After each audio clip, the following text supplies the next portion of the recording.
Welcome back to the Red Dice Diaries, and in this episode I'm going to be cracking open the Postbag to answer some of your voicemails.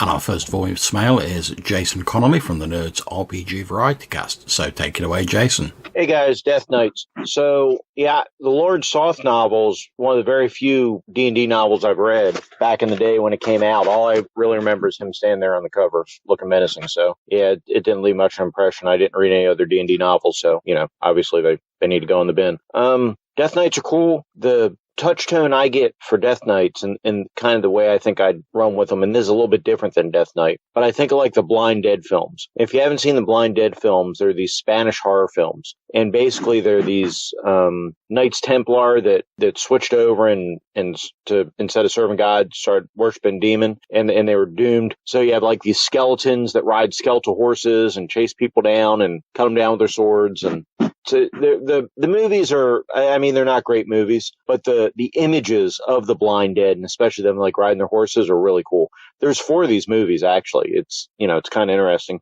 If you haven't ever seen one, you're going to watch one. Maybe the second one is the most exciting. The first one's pretty thematic. The third one with the galleon is, it's it's not good. And then the last one, the seagull one, is not so. I would say watch the second one if you haven't seen any of them. But yeah, check out The Blind Dead. Thanks very much, Jason. I know I spoke to you a little bit on Discord after you sent us this message, and yeah, I've got the Blind Dead collection on DVD. And like you say, the films vary in quality, but I really loved some of those slightly shonky special effects. And like you say, the image of the Blind Dead who track people by sound is quite compelling. And it's definitely something I've taken and used for a series of sort of Death Knight-like entities that live on the Witch's Isle in my OSE game. So thank you very much for bringing that to my attention. As we chatted on Discord, I've also watched the most recent sort of like remake of the Blind Dead, or sort of like the latest sequel or whatever, I don't know what you'd call it, which is a sort of weird post-apocalyptic sort of style thing. And again, like all the Blind Dead films, it had some interesting ideas, but it wasn't a great film in all. But still, it was an entertaining enough watch for what it was. So thank you very much for that call in, Jason. And we've got some more from Jason now, so take it away. Enjoyed your monk doubleheader. So I understand where John's coming from. I think I disagree with him a little bit. That's all right, mate. Wouldn't be the first time someone's disagreed with me. Anyway, sorry for butting in. I agree that a lot of these subclasses take away from the main classes, but I see the ranger as unneeded, to be honest. It's just a fighter. And again, the paladin, if you're going to be more fighty, you're a fighter. And if you're going to you want to heal and stuff, then just make him a more buff cleric that's more combat-oriented cleric, right? So in the Black Hack, where you have damage dice by class, I think the monk could definitely just be a fighter. You just take that fighter, reclass him as a monk, and be done with it, right? And maybe, you do a drug deal with a DM to let you not wear armor and get lower AC or whatever. But in regular D&D, you'd have to tweak it a little bit. Otherwise, you're not going to get the unarmed attacks that are, so flavorable for a monk. So, yeah, I don't know. I agree it doesn't really fit in a standard Western fantasy. Although I think it's easy enough to come up with monastic orders that brew beer, sing carols, and also, train in unarmed combat styles. But all in all, great episodes, great coverage, and really enjoying the podcast still. Take care. Thanks very much, Jason. Yeah, I think you're absolutely right. You could, in a lot of games, easily reflavor the sort of core classes or character archetypes to get these sort of variants.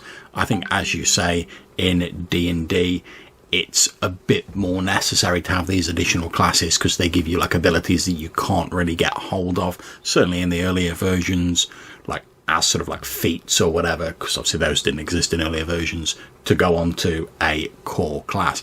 And yeah, I think my sort of issue with the monk isn't so much that it doesn't fit in with the Western flavour, although I suppose I wasn't very clear with that in the original episode. My sort of problem with it is that it's a really interesting archetype from sort of like Eastern inspired fantasy.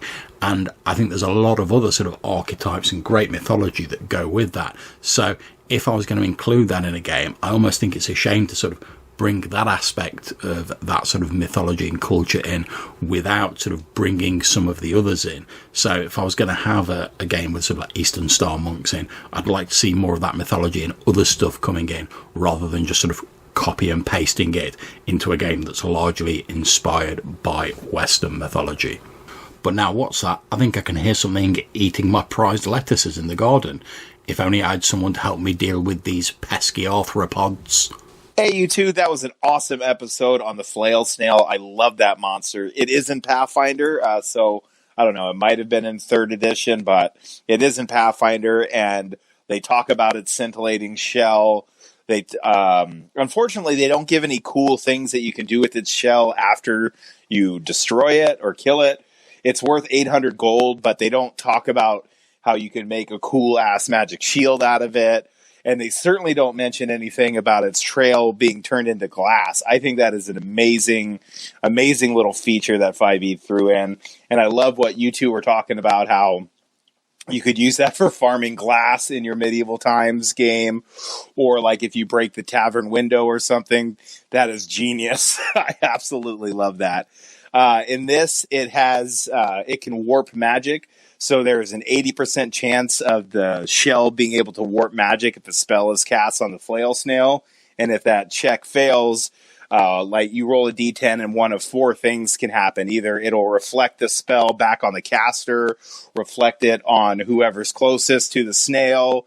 It might just absorb the magic altogether, or it might just totally negate the effect. But it's a super fun monster. I've used it before and had a blast with it. So keep up the great work. Anyway, talk to you soon. Peace out. That was Joe from the Hindsightless podcast. Thanks very much, Joe. I'm glad you enjoyed the episode on the Flailsnail. Although it's a monster I'd sort of heard of before, I didn't really know much about it. But having sort of delved into it, doing a research for that episode, it's definitely one I'd love to use in future. And yeah, I wasn't sure if it was in Pathfinder, because to be honest, the only Pathfinder books I really have are, I've got the main sort of 3 core books, the Advanced Player's Guide and the Inner Sea World Guide, and I've never actually run or played Pathfinder just because the whole character optimization sort of thing isn't really my bag, although I was interested in it because I saw the books cheap basically, as sort of like got them because I knew they were sort of related to like 3.5. And obviously that's not to cast any shade on like Pathfinder 1st edition. People obviously enjoy it. I know you love it. I know you enjoy playing it, and that is absolutely great. It's just not really my bag. Although to be fair, if someone was running it and I was offered a seat in a game and could make it, I'd give it a go. But I think I might possibly, in future sort of monster episodes when we do this, just have a flick through the sort of like the monster book for Pathfinder and see if there is any sort of like additional stuff we can add in, which I'd not considered doing before. As for the sort of properties of the Flailsnail and the sort of various substances it leaves behind, yeah, I think that's a really great thing. And I love all those bits where you get sort of monsters that add like a little bit of flavour, or they've got like unusual properties, or you can like get some stuff from them, like the glass that the Flailsnail leaves behind, rather than just being big buckets of XP basically. So I'm a massive fan of that. Glad you enjoyed the episode, Joe. Thanks very much for calling in. And speaking of Flailsnails, I think Jason's back with something to say about them himself. Hey, Hannah and John, Jason here. Enjoyed your Flailsnails episode. I'm slowly catching up on podcasts. You mentioned the Flailsnails campaigns. Well, we almost did one on the Audio Dungeon Discord. Didn't quite get off, but I think Hobbs is involved with the Flailsnail stuff in the past. And he was in there, and Cody was in there, and Jason, Eric with the Wampus Country stuff. I apologize. I don't remember his last name. I'm in the car. Eric Jensen, maybe. Anyway, we were going to do it, but the idea wasn't just through the same game system, although we eventually decided we'd probably use OSC. But originally, Hobbs was saying, you could take characters from any kind of game. So you could go from Star Frontiers to D&D to Boot Hill to whatever. It wouldn't matter the kind of game. or the system, you'd still port them back and forth, which is kind of interesting. But like I say, we never actually got off the ground in AD&D, and I mean in the ADD Audio Dungeon Discord. So there you go. Anyway, good episode. Talk to you guys later. Thanks very much, Jason. Yeah, the sort of Flailsnails idea of running a game was very interesting.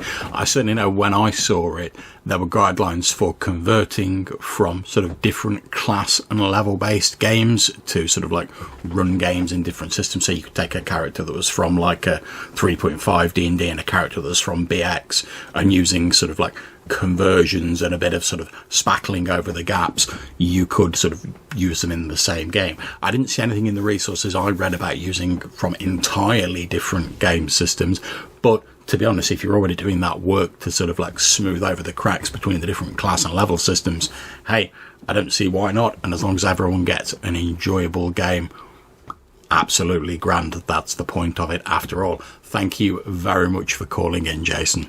And now we've got another legendary anchorite calling in, Mr. Colin Green, aka Spike Pit, to talk to us a little bit about classes and the monk. So take it away, Colin. Well, guys, really enjoyed the episode on monks. I think tackling character classes on the podcast is pretty brave, something I've steered away from, but would like a try, perhaps in the future. Maybe I'll zero in on 5th edition. The interesting thing I found with 5th edition is the introduction of backgrounds in combination with character classes allows you to do some pretty clever little riffs, achieving maybe some of the things you was talking about liking with monks. So Gavin Norman's Friar is probably quite achievable.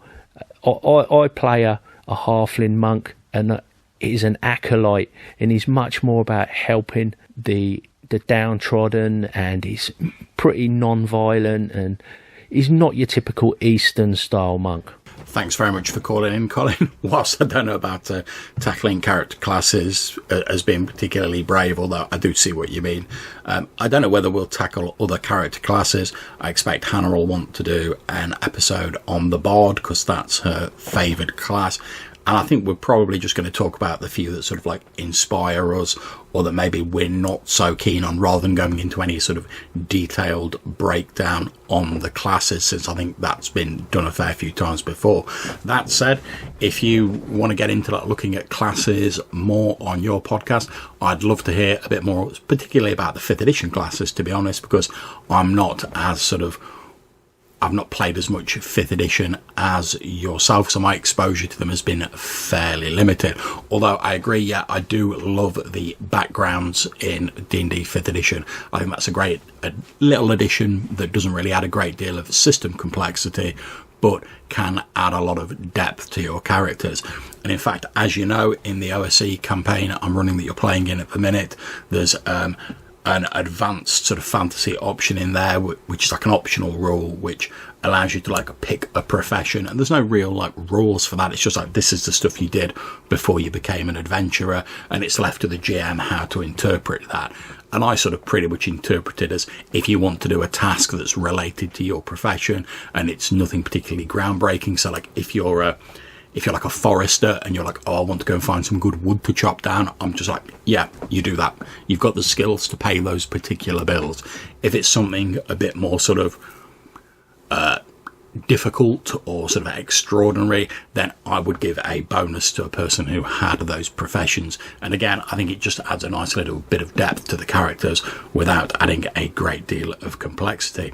So I shall look forward to hearing if you do some stuff with classes on your podcast. And hell, if you want someone to come on and wax lyrical about classes, hit me up and let me know. I'd be more than happy to do that.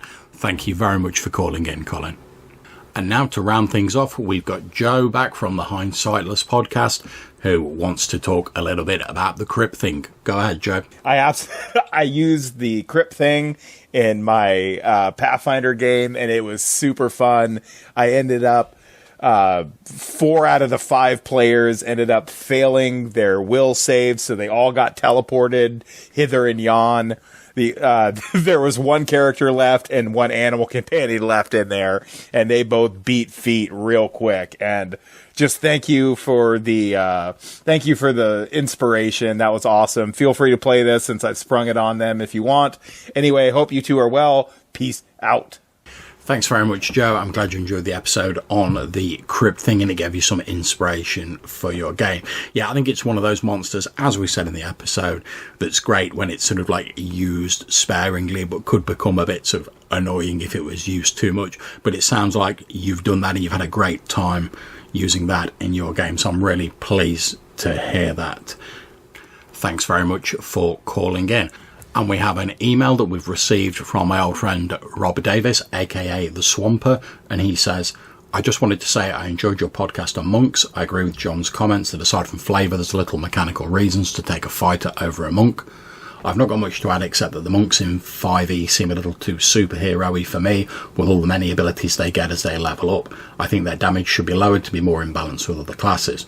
I know logic doesn't apply much in fantasy RPGs, but it seems silly that punching someone wearing armour could be anywhere near as effective as stabbing them with a sword. Can you imagine punching a ballet or a dragon? So thank you very much for sending that email in, Rob. And yeah, I do think the monk class leans more towards the sort of, certainly as it's presented classically, leans more towards the sort of superheroic end of the scale of fantasy, which is absolutely fine if that's what you want in your game. Personally, I tend to run sort of like a slightly more, I'm not going to say gritty, but a slightly sort of lower fantasy, I suppose, sort of version of old school D&D. So the monk always sort of stands out like a bit of a sore thumb to me. But as I've said, if I was running a campaign that took that sort of Eastern mythology sort of vibe into account, then I definitely wouldn't have a problem with using the monk. So thank you very much for emailing, Rob, and thank you to all of my other wonderful callers. We had Jason from Nerds RPG Variety Cast, Joe from the Hindsightless podcast, and of course Colin Green from Spike Pit, not to mention Rob sending us an email. I apologise, by the way, if my voice sounds a bit croaky in this recording. Both myself and Hannah are currently recovering from the flu. She's getting a well-deserved rest, trying to sleep some of it off at the moment, which is why I'm recording this episode on my own. But hopefully we'll be back to fighting fitness soon and we can get cracking on the podcast again. So if you want to get in touch with us, maybe you've got something to say about these voicemails, or maybe you've got suggestions for future episodes, or you just want to get something off your chest, you can leave us a voicemail on SpeakPipe. There's a link in the description of this show. Or, as Rob did, you can send us an email to rddrpgpodcast@gmail.com. Until we see you next time, take care, stay safe, and keep gaming.